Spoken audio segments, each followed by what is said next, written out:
Everybody, Thomas here. And our little redbone Annie here. She's on patrol and guarding my log. Yeah, she jumped up on the log and everything, wanted to get some loving as I was checking this one over. So what we're talking about today is this pine log here, which was giving me fits yesterday. And what you can see is right here in this section, you see about right here is where I stopped the blade. Sorry, he's licking the phone. I stopped the blade right here because the blade was rising up. And sometimes, and it always seems to happen in pine, you get a log that's like this. And that log just, it just seems like it's really hard. It's an older pine log that I've had out here and everything. It's really, really tight grain. Decently tight. Let's take a look. No, it's pretty dang tight grain. I mean, this is something I would like to build a home or something out of. It does have some bluing from the outside, but that doesn't really hurt anything. In fact, people nowadays actually like that and they're actually requesting the bluing. Or in the past, it's kind of funny, that would be considered discolored and it would be a non-graded piece of wood. But yeah, so we're cutting on this pine here. Blade was rising up. I talked to Mr. Robert and everything. He said, yeah, sometimes pine logs are just like that. Now, it's not much. It's less than 1/4 of an inch that it did. And it did it on this side as well as that side. Didn't do it top or bottom. But what we did is we went ahead and threw on a 6-degree blade.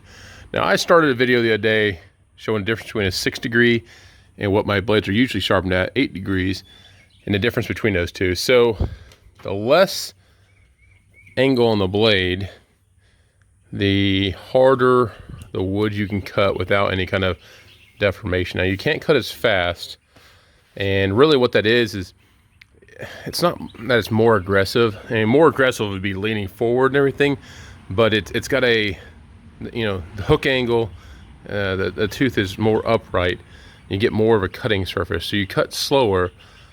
But on those really, really hard woods, sometimes people like to run a 4-degree or a 6-degree or something to that effect. A lot of times the blades you get are anywhere between 8 to 10 degrees for most cutting. And if you're cutting really, really soft stuff, there's some 12 and 14 degree blades out there. But we're gonna go ahead, we've swapped this on here. I'm gonna turn the log. I gotta get on, figure out what scale I'm on. You know, figure out what scale I'm on, and we'll go from there. All right, so the first cut, I don't know why I made the cut and then realized halfway through the cut I wasn't even recording. But I'm here to tell you that the first cut went very well. So I put that side that had the hump in the beginning up on top, and then lo and behold, open up this log, and what do we find?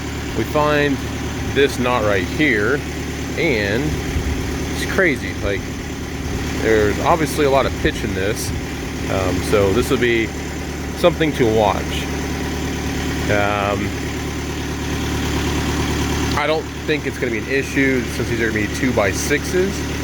I don't think I'm going to have really too much separation here, but we'll see.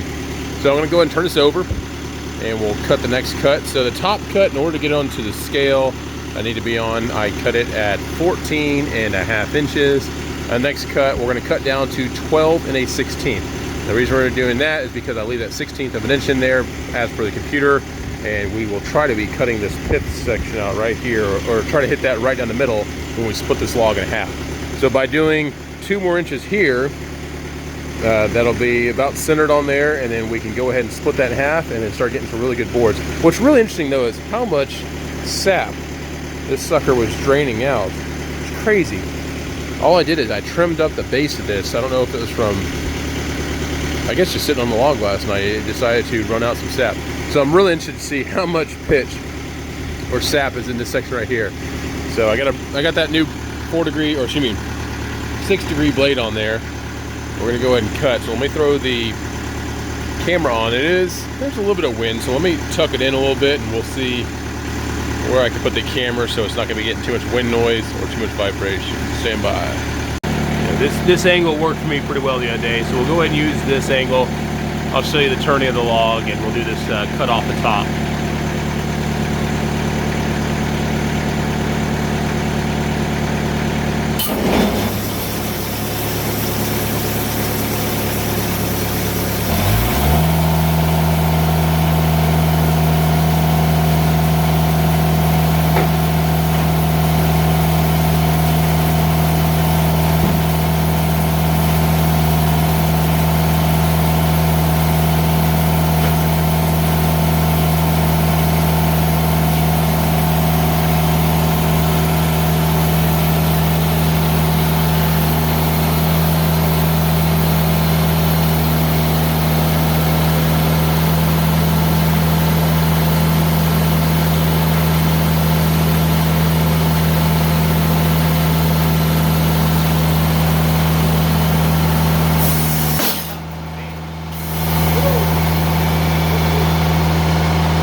That was fun. I guess that blade just was at the end of its life. Every time I blow a blade, it makes me jump. So that was my last 6-degree blade. Let's go ahead and redo that with another blade. And you can still hear that other, the idler wheel over there spinning down. Yeah, insano. In fact, let's go ahead and open it up and see what we got.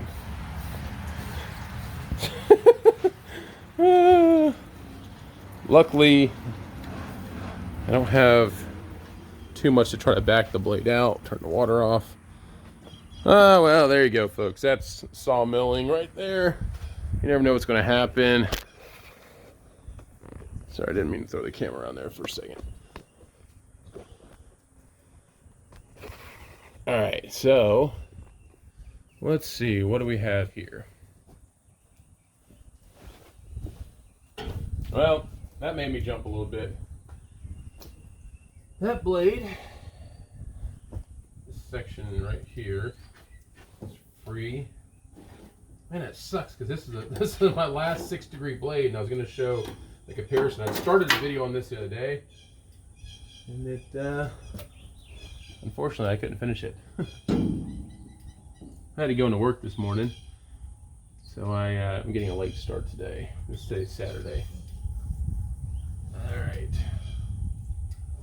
Go ahead and detension the blade. Well, detention the wheel that the blade used to be tensioned on.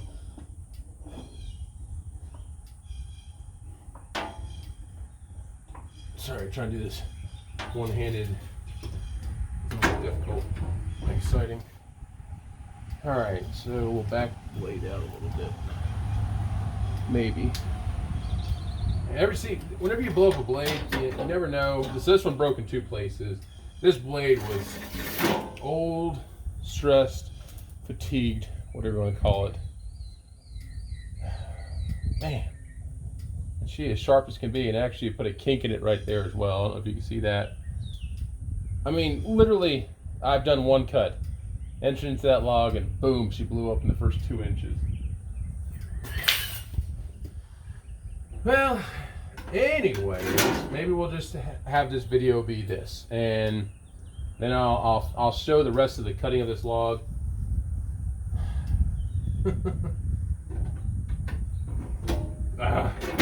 This is what sucks when you get a blade that's really stuck in here like this.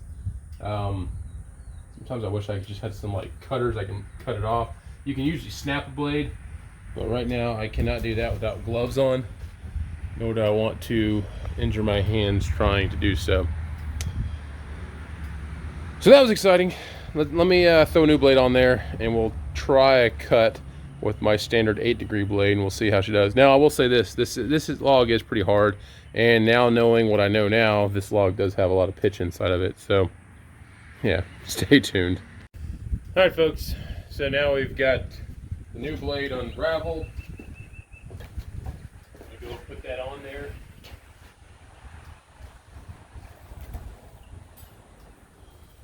So the blade itself, one of the things I like to do is, back it off until this wheel is essentially touching this metal part right here. Blade's very simple. If you've put any blade on any kind of bandsaw before, whether it be a tabletop bandsaw or a sawmill, it's all about the same. You want to make sure you keep, if I can get it on there, keep your wheels and everything clean and free of debris. I've got a little bit of sawdust on them, but I don't have any pitch buildup. Pitch will definitely build up on the blades, especially if you're cutting pine or sappy type woods like that. Now on this saw, the way it likes to ride is you back the blade up about flush with the back of the wheel. I can do that on both sides.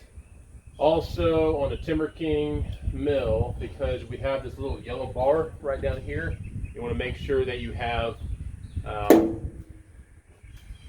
your guide roller all the way in, because they leave you a little section right here, like a cutout section, for you to get the blade up underneath there. I think that's more for safety. If you didn't have this on here, the blade blow up, I guess, could go out from there. I mean, that's what I'm assuming. This is a kind of also it's a caution, so when you're taking logs off, if you leave the blade running, which I do not like to do. I never like to get in front of the saw, but you know, that could be something that could help save you. So, or just don't get in front of the moving blade. There are times though when I say I will get close, but it's few and far between. I've actually got a new method now where I actually just move the saw head a little bit further forward and go that route. It's all around just safer. Stay behind the blade. Stay away from the sharp, pointy parts that will, you know, hurt you. And then on the Timber King saws, I mean, there's theories about how hard to run your tension. I run mine at 1100 psi. That has worked well for me for many years, and I'm going to continue to do so. I know there's some other folks that run 3000 psi. All I can say is over time, running that higher pressure, yes, it may help with some of your cuts and everything, and keeping the blade a little bit smoother, but in all actuality, you're putting a lot of undue stress on the bearings, your guide bearings as well as your wheel bearings. I know some people that run their blade as low as 800 psi as well, but for me, 1100 psi seems to be kind of the sweet spot.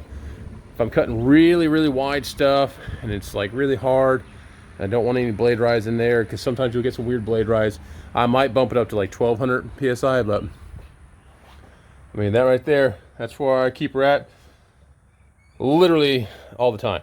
So let's go ahead and try this cut again. We'll see what all she can do this time, and hopefully we won't blow up within the first 2 inches of the log. I didn't check the log over for anything in it. I'm almost certain there's nothing in it. But that is one thing, is if you put on a blade and then you did the same thing again, you might want to check and see if there's something in the log. In all actuality though, this is a pretty clean log. It came out of a forest, so I do not anticipate anything being in there. So let's get to cutting. Hopefully I won't spray too much water on the screen, because I am going to be running the water a bit heavy, because I know I'm going to be hitting some pitch pockets. Okay, water is on. Let's crank her up. She's nice and warm.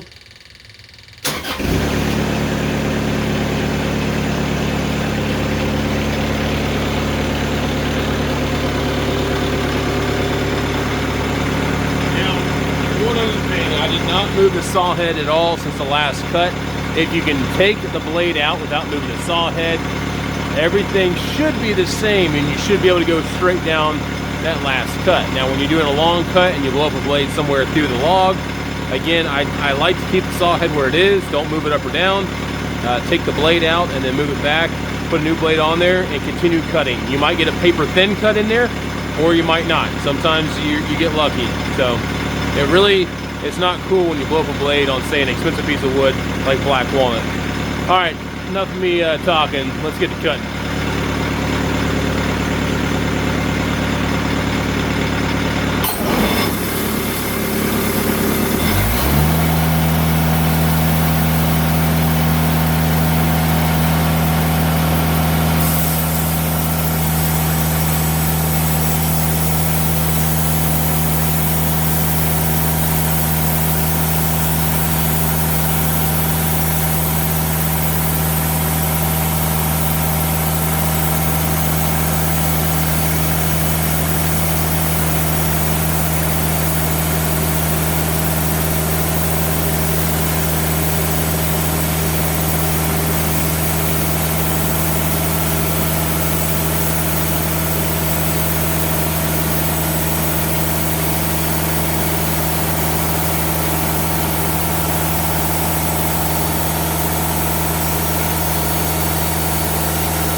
So I want to show you what I usually do now.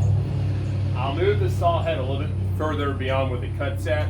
I'll come back here, and if I'm taking off, say, a flitch, like the rounded section, the first cuts, I'll just pull it back a little bit and then just use kind of the frame to bring it off. And on a board like this, I'm actually going to be able to get a few more 2x6s and hopefully you don't screw it up like I just did there. But anyways, the cut looks good. I was going nice and slow through that because whenever I was cutting this that first time, this is where I had that hard spot where it caused the blade to rise. So, I don't have my tape on me, but this is like 15-ish inches or in that range. What I'm gonna do is now this direction I'm at 12, and the 16th we'll come back. We'll cut right down here in the center, which I'm pretty sure I'm gonna hit pretty much dead on the bullseye there for the pith. Cut this sucker in half, turn it upright, and slab all these down to 2-inch boards, and we'll see what we can get out of it. We'll probably get 14 boards out of it, unless I was wrong and this is longer. And if I'm lucky, maybe we'll get 16 boards. So we'll see. I've got an order right now. I had to split with part of my buddy and everything because it was an order for 110 2x6s by 8 foot, and a couple at 12 foot, 16 foot, and 14 foot. Well, the 8 footers, surprisingly, are the ones I'm going to actually have a hard time filling. So I split half that with my buddy Jack down the road, who has the same sawmill. The good thing is, his computer, my computer, the sawmills are the same. I feel very comfortable with his cutting ability, and we can split a job. It helps to share jobs with some of your buddies, everything. You know, it helps them out, and then they return the favor most of the time too. So what I'm gonna do is I'm gonna go ahead and throw in a time lapse. I don't want to make this video run too long, and yeah, we'll go from there. And again, I was cutting slow through that because I didn't want to see any blade rise if that was a hard spot in the log. I know there's gonna be some people commenting like, "Oh my goodness, you're cutting so slow." Well, that was a slow cut. I do agree. And I typically don't cut that slow, but this log's been funky and hard to mess with recently, so I'm gonna take my time on it because I am running low on 2x6x8. This is I got like 2 more logs and then I'm out. All right, so put on time lapse. We'll see you.